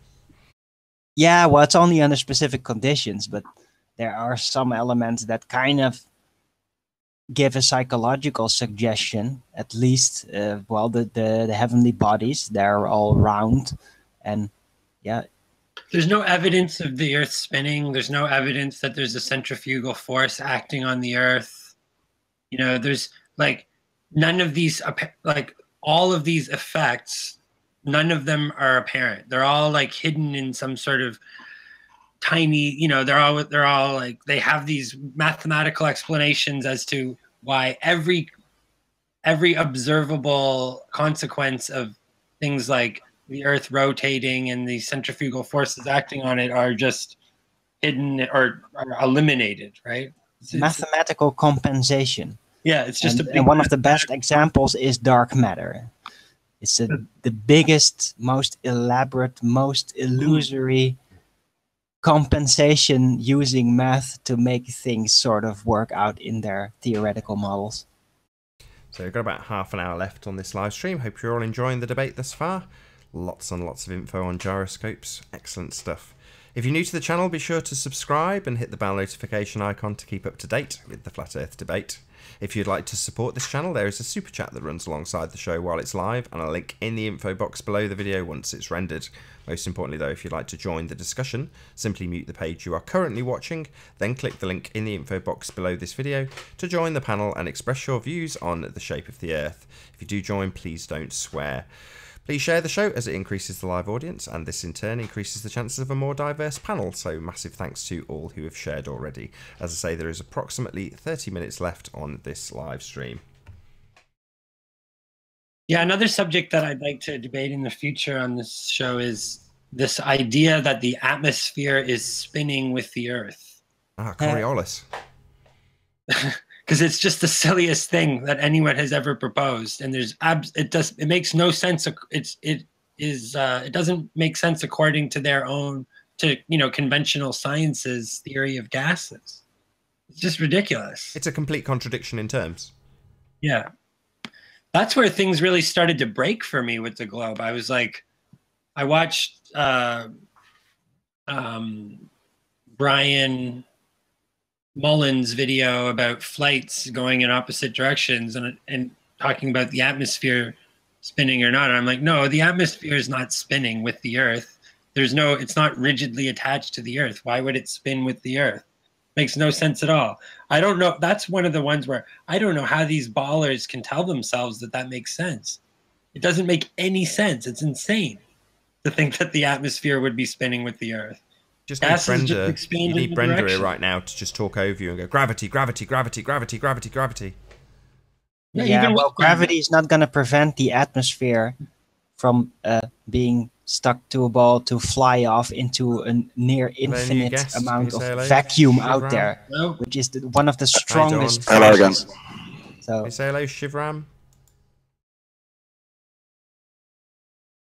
We lost the panel. We shall see. I'm here. Oh, I'm still here. I'm here. Roll call. But yeah, the whole spinning of the air, all that stuff. Yeah, this goes into turbulence. It's kind of weird. It's not as obvious, in my opinion, as the concept of the air sticking to the ball because of gravity, which is a weak and constant force, and should decrease the further away you go from the center of the Earth, technically, if you assume the gravitational pull concept, while there is an absolute, almost infinite outer space vacuum out there that opposes the pressure. So that makes the least sense, because the balance in forces there are so extreme that you could not even begin to consider it. If you were honest with yourself. Can I give a few thoughts about the atmosphere spinning with the globe? Why does it have to make sense? Why does it have to make sense? Is that a serious question? Like, telling us boats don't disappear from the bottom, and we have to imagine it as flat. That doesn't make sense either, but... Hey, Lewis, I'm willing to hear you out. Well, it has to make sense in order to be... to produce a kind of coherent... Making sense is subjective, isn't it? Okay, if that's your your argument. Good. Making sense is kind of another way to describe. Why wouldn't the atmosphere work, spin with and it should be reproducible? Why have you got a problem with that? Why wouldn't it? Because spin? there's no mechanical interface that would keep it in line with the surface of the Earth through surface contact, like the way that things, In your opinion. Okay, and no, according to the model, according to kinetic molecular theory, hey, True Seeker, how you doing? The contemporary theory of gases as well. Like, it's at direct contradiction with theoretical models given by conventional science. So I'm saying, even if I accept gravity and I accept all this, if I accept the globe and I accept all this tentatively, this idea that the atmosphere would spin with the Earth doesn't work. If I accept everything else, in your opinion, no. No, according to the model given in the model of conventional physics, there's an internal contradiction.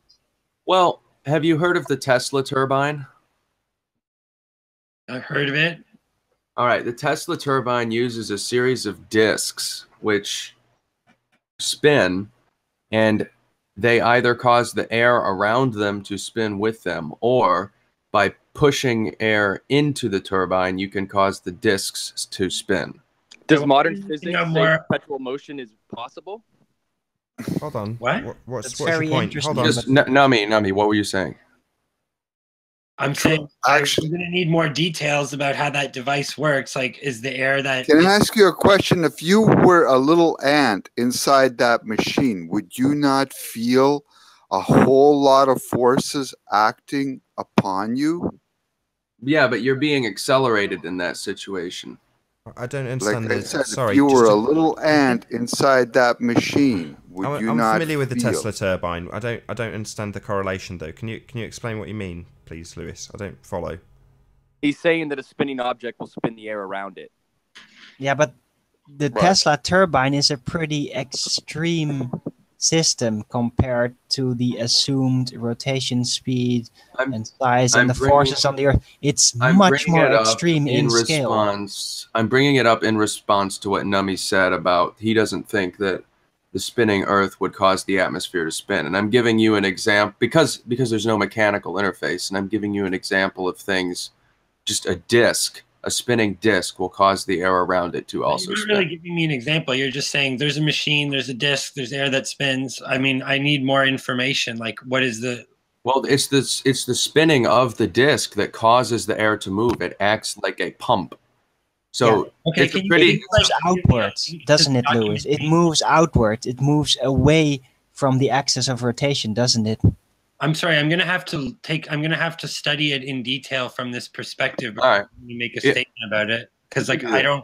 You're not explaining to me what the mechanism is or how. Yeah. I said it's the spinning of the disc that causes the air to move. Yeah, you're just saying spinning of disc causes air to move. Like I need more information than that to counter argue or to assess the claim. Like I don't. Well, go get it. It is technology. It does work like that, I think. But even then, like all it proves is that it spins the air, not with it. It's not a ball setup. It's a disc for starters. It's a disc system, and it actually pushes the air away from the centrifugal axis. It's not going to work out if you compare that to the Earth. I don't think you can spin a volume of air by just simply spinning a disc. Well, that's exactly how the Tesla turbine works, and it's used as a possible. Okay, well, I will look into it. I'm not going to comment further until I've understood how the device works. All right, that's fair. It's fair enough. And you're saying that you would not feel any motion inside of that device with all those forces spinning discs through air, and you're not going to feel a goddamn thing if you were an ant. No, you would feel a lot. Oh, okay. Well, would you feel the same stuff outside when you go outside? Well, the Earth isn't spinning that fast, and it also has another force involved that the Tesla turbine doesn't, called gravity. No, the Earth is spinning at supposedly 1,000 miles an hour. Gravity is still there. It's just not as big as the turbines. Not that slow. Because it's not fast. Because it's once per day.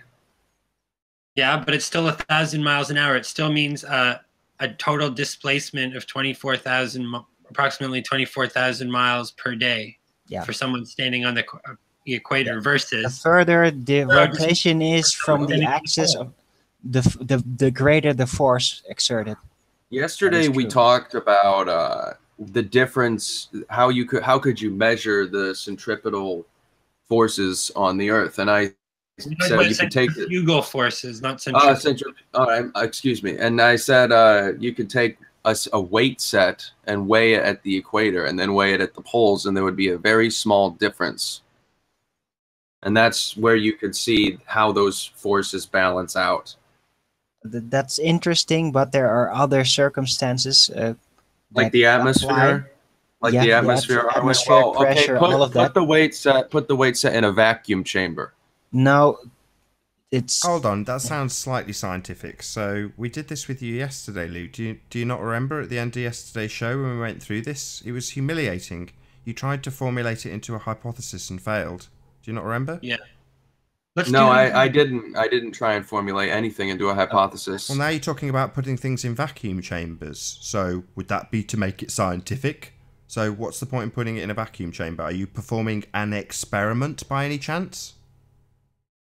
Putting it in a vacuum chamber isolates variables of atmosphere. Oh, so we are doing an experiment. Wonderful, wonderful. So what's the observed phenomena? Oh, God. You would be observing a difference in weight, Nathan. It's interesting how you jump in. Sorry, the observed phenomena is difference in weight. So I go out and observe this phenomena of difference in weight where? Where do I observe this phenomena? You could. observe it. Could. All right. I'll wait for other people to not talk. Can I say that if you do go up to the North Pole and weigh something, it will weigh far more the moment you leave the North Pole. Really? Why? Did you? It's not gonna weigh. It's not gonna weigh a lot more, and that's the whole. That's a the whole noticeable point. amount. I'm sorry, a noticeable. We're going to have it laid out for us. We've got an experiment we can do. Let's hear No, it. it wouldn't. It Observed wouldn't be a phenomena noticeable. So far, we've got the observed phenomena as weight difference. Nice phenomena. I don't really understand what this observed phenomena is. So can you explain it a bit clearer? What's the observed phenomena again? You take some weights, you weigh them at the equator in a vacuum. No, sorry, you're onto hypothesis. Right, no. So we need the observed phenomena first. What are we observing? What is the observed phenomena? We're talking about the natural world. So what is the observed phenomena? I can help him out with the observed phenomena. Don't help him, he's alright, he can hang himself. You take some weights, you weigh them at the equator, you take note of what they weigh. I'll say it again, because Lou is retarded. Try to open your ears and listen to the words coming out of my mouth, Lou.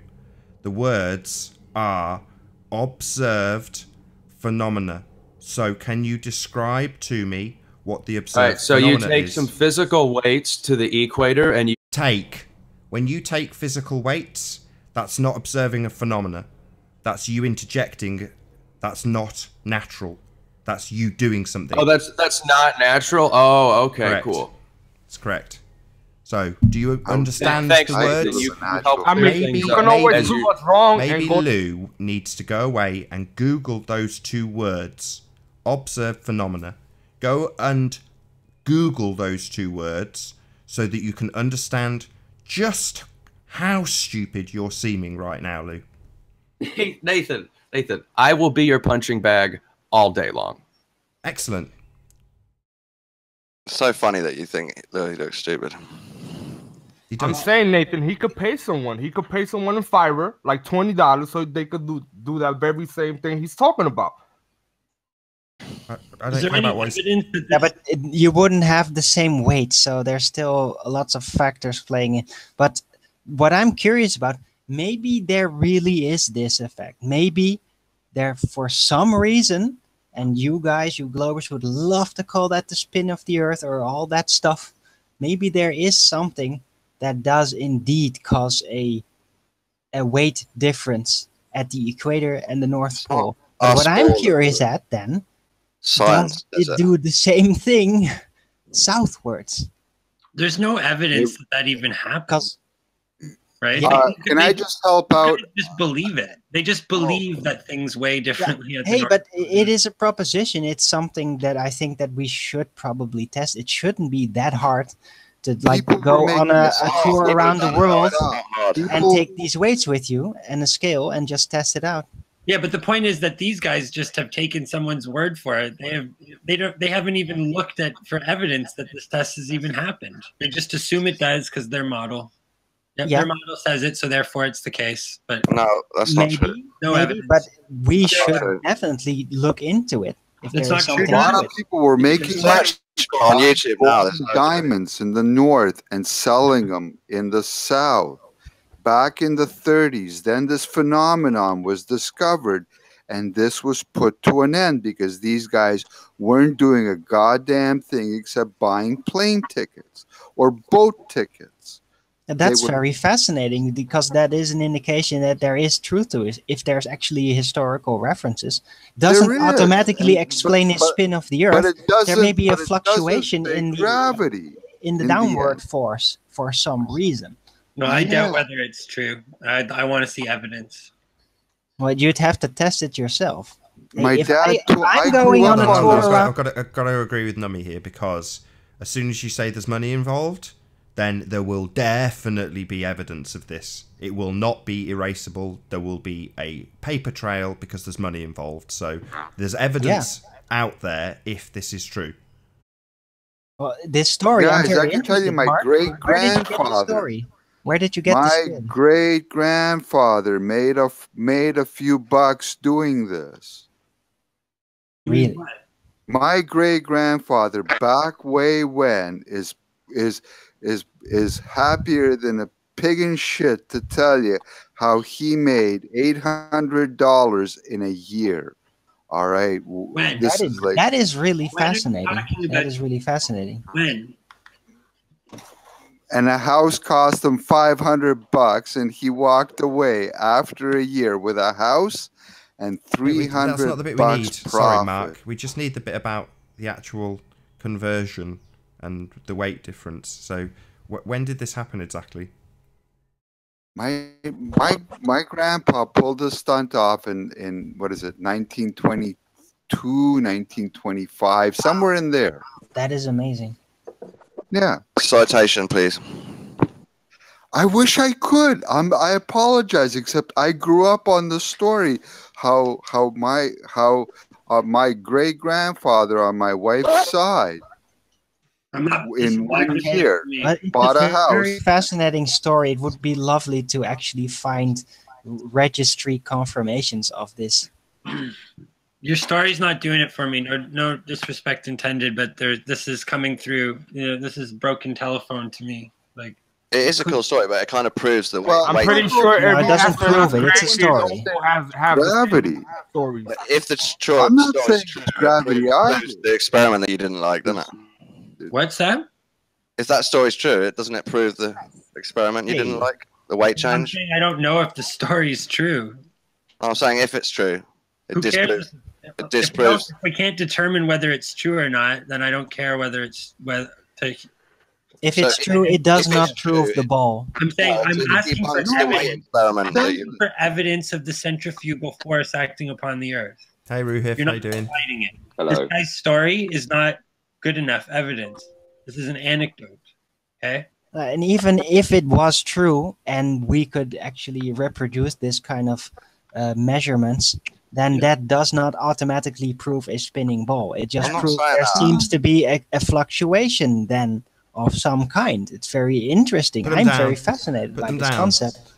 And the point is that you guys believe that this centrifugal force acting upon the Earth in light without any evidence, without any experimental evidence. There is experimental evidence. Yeah, there is. That's why I joined, actually, Nami. Explain it, please. So there's at least 2 videos on YouTube by 2 different people demonstrating this effect. One of them is Wolfie, and the other guy is Cody's lab. So they've both done independent experiments, flown on a plane from one latitude to another, and shown that the weight changes between the latitudes. I'm saying, did they show the cause of the change of the weight to be centrifugal force? Well, they make a prediction based on a model. Can we see it? Can you write it down for us? Can we see their hypothesis? Yeah, but what I'm saying I'll is write down on the phone. making a prediction based on a model, there's no independent variable. What was the Cody's latitude labs? is independent. What was Cody's labs video The called? latitude, weight changes or something. I can't remember. Okay. Yeah, but you're not proving cause. Like what Arwen's saying is that even if there was some sort of incredibly minute difference in how things weigh on the equator versus the poles, that even if we make that observation, it doesn't. There could be other. You'd have to rule out other possible causes. If it is true, then I'd have to rule out a constant of gravity, because apparently then it's not that constant. See, this is the problem. You guys use your model as evidence of your model, right? You're like, well, in our model, That's what science is. You make a hypothesis, and then you try as best you can to falsify it. No, you start by observing a phenomenon. Why do I always have to start with the first step and explain to everyone that first you observe a phenomenon? You don't go straight to hypothesis. But it has to be a falsifiable thing, right? How would we falsify what that the weight caused? No, we're talking about causality. The weight wouldn't cause. Yeah, no. You can never prove causality. But you can never prove causality. No, you can prove causality. That's what the idea of a test is. No, you can't. No, you can falsify it. You can't prove it. You can only destroy a theory. You can't ever prove it. No, you can. Well, okay. In any case, there's no experimental evidence of cause for the that centrifugal force exists on the Earth. I mean, that would be the cause of this prediction. weight change. Although I doubt whether this weight change exists. Centrifugal It forces definitely exists. It's just Definitely the exists. explanation. It definitely exists because Wolfie, who's extremely biased and is a known liar. I'm just going to say that you're extremely. I'm going to say you're biased and a liar. Then. Well, like, what would the conversation? What did I lie about? What would you say the explanation for the difference in observed weights as you move around the planet? What would you say an explanation for that would be? Because Cody's lab, for example, and modern science says centrifugal forces. Well, I don't know, but I'm just saying that they're not demonstrating through So any kind of. you're disputing something, but you've got no idea about it yourself, really. Yeah, that's fair. That's often. I just wanted to say as well, disputing the spin of Earth. Admitting that you don't know something. Admitting that you don't know something is often the most scientific position you can. Disputing the spin just makes you geocentric. Doesn't make Earth flat. Well, okay, it is. While it is scientific to say that you don't know something for a time, it also is useless scientifically. No, it's useful because then you have some chance of maybe eventually identifying the real cause. If you just are like, well, we don't know the answer, so we're gonna just pretend that we do because we have this model, then that might actually prevent you from actually figuring out that problem in the future. Because And the way you do that is you try and falsify the model. What? Try and falsify the model. Yeah, I agree. But just saying that you don't know does not falsify a model. So because you don't understand, but just saying that you do know doesn't lend any weight to your model because you guys pretend. No, the model makes predictions, and the predictions match reality. Yeah, exactly. No. That's not how. The model doesn't make predictions. They did the experiment, and you have no idea. Well, it's funny that you mentioned that because in your model, gyroscopes would have to actually rotate with the shape of the Earth to use them. So that debunks that model. So and it's funny how you guys. The shape of the Earth is not the cause for the weight differential, and we just brought proof that counters that. What is, Owen? What causes the weight difference? What causes the Edwards effect? We don't know. We don't know. Right. We have a model that explains it. Yeah. So what? So having a model isn't something that we can go out and observe and test. It's just a model. I mean, it's like dealing with children. Why is it with this model? It's not an observed phenomena. It's a model. It's just pseudoscience. The observed phenomenon is that things weigh differently at different latitudes. Yeah, but it's nice that it seems to fit your model, but there are other things that's like what this entire hangout's been about. That proves that it's not that model. That's the whole point. Once you find proof that counters the model to be true, you can't just pick and choose what is supposed to fit and what isn't. An awful lot like you're saying that the model's been falsified, Arwen. So what things have falsified it? No, assuming the model is begging the question. So we don't just assume things are correct just because you've got a model. Well, it's not an assumption. You're just saying this model has the most predictive capability. It is absolutely an assumption. We've just had quotes about using the latitude system, which does reference sphericity. So you're going to beg the question with the latitude system. No. Yes. How about we just use the phrase distance from the equator then? So why did you say latitude? Because it's a shortcut to saying distance from the equator. A shortcut that assumes you're on a sphere. Because all the maps reference those magnetic fields on a sphere. No, latitude does not. You find me a map that's flat Earth map that doesn't. Show it me right now. Oh, I can give. Nathan's going to be going on a little tangent here, so you're going to have to wait for him. I'm saying you're begging the question. You may not understand it, retard, Lou, but you assume a sphere automatically. That's the problem. And you're saying, well, we've got a model, so you've got to prove that model wrong. No.